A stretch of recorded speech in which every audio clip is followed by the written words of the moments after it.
pour savoir exactement ce que ça veut dire. C'est aussi ça l'exercice du jour. Première chose, ne pas aimer la vente. Si vous n'aimez pas vendre, vous ne pouvez pas.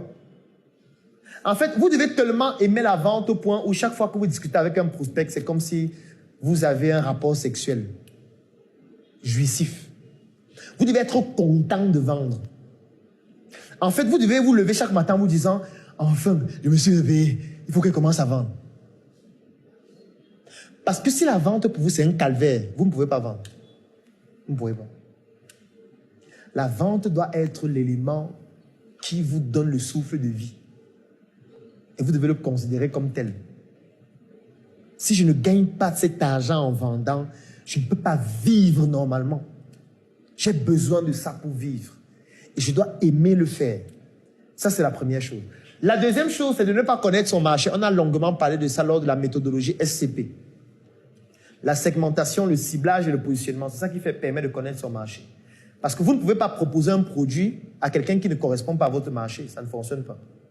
La troisième chose, c'est avoir les préjugés sur le client. C'est-à-dire, vous dites que le client ne peut pas acheter. Donc, vous voyez quelqu'un, vous vous dites, non, celui-là, non, il n'a pas d'argent. Est-ce qu'il peut acheter mon produit? Non.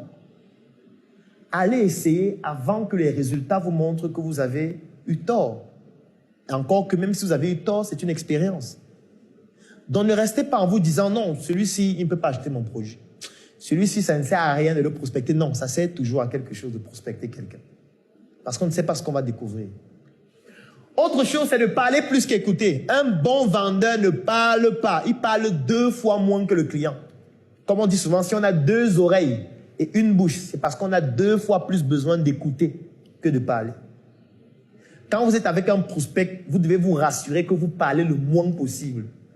Parce que c'est quand il parle que vous pouvez identifier les problèmes qu'il a. Pour pouvoir juste rebondir afin de mieux repréciser le problème qu'il a et de lui proposer les solutions. Un bon vendeur ne parle pas beaucoup.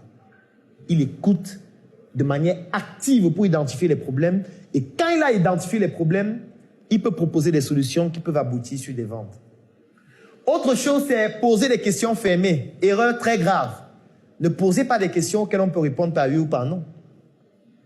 Parce que ce sont des réponses qui ne donnent pas suffisamment d'informations sur lesquelles on peut rebondir pour identifier un problème dont on va transformer la préoccupation en solution qu'on va commercialiser.